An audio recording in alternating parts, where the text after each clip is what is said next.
अजय कुमार, ये गलत कह रही हूँ क्या कि कुर्मी कोयरी वोट बैंक नीतीश कुमार का बीजेपी अभी तक मानकर चलती थी कि इसमें आउटरीच की जरूरत नहीं है? ये पहली बार आउटरीच करने की कोशिश है क्या?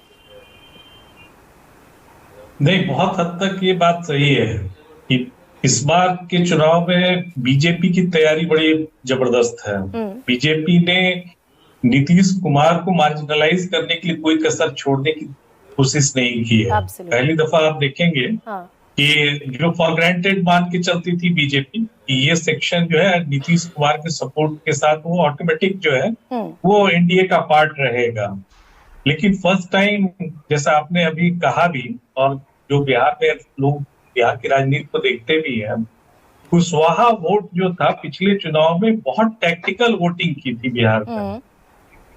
वो टैक्टिकल वोटिंग जो की थी उसने कई जगहों पर खेल एनडीए का बिगाड़ा। औरंगाबाद की सीट, काराकाट की सीट, ये सब जो थी जिसमें कुशवाहा वोट जो था उसने एनडीए के प्रति उस तरह का लॉयल्टी नहीं दिखाया, बल्कि कैंडिडेट के हिसाब से अपनी प्रेफरेंसेस को उसने बदला। और जो आप 2-3 और कुशवाहा कैंडिडेट का नाम बताया, उनकी वोट परसेंटेज बढ़ने का भी कारण ये था। आलोक मेहता एक ऐसे कैंडिडेट थे जो लग रहे थे कि बिल्कुल रेस तो बहुत क्लोज एक फाइट में थे। ये इंडिकेट कर रहा था कि कुशवाहा वोट का जो है वो एनडीए के प्रति थोड़ा सा झुकाव कमा है और वो महागठबंधन की तरफ शिफ्ट किया है। तो बीजेपी अभी इस कोशिश में है कि एनडीए को कुर्मी और कुशवाहा दर्शकों की समझ के लिए अगर कहीं नाराज है, नासाज है और नीतीश कुमार से कहीं कोई किसी तरह का डिटैचमेंट है तो उसे अपने पाले में करने की कोशिश है क्या? बिल्कुल, इस बार बीजेपी जो है अपनी सीट्स को बढ़ाने जा रही है, बीच में ज्यादा सीटों पर चुनाव लड़ेगी। अब तक के पिछले पार्लियामेंट्री इलेक्शन को छोड़ दीजिए तो नॉर्मली बीजेपी जो है वो जेडीयू बड़े भाई की भूमिका में रहती थी बिहार के चुनाव में।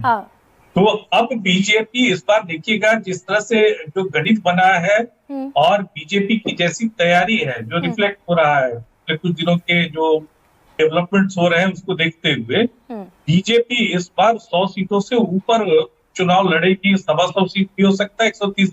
अजय, आलोक जी बेहतर जानते होंगे। मेरे ख्याल से लगता है कि, और जेडीयू का प्रॉब्लम क्या है, उनके पास पिछली असेंबली की सीट्स बहुत कम है।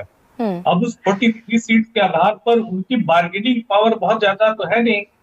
तो अब उनको जो है पुराने, अब 2015 का रेफरेंस लेना पड़ेगा, 2010 के रेफरेंस को लेना पड़ेगा, जैसा कि जेडीयू के लीडर्स कह भी रहे हैं कि 120-25 का वो आंकड़ा दे रहे हैं कि इसके आसपास जेडीयू की तैयारी रहेगी।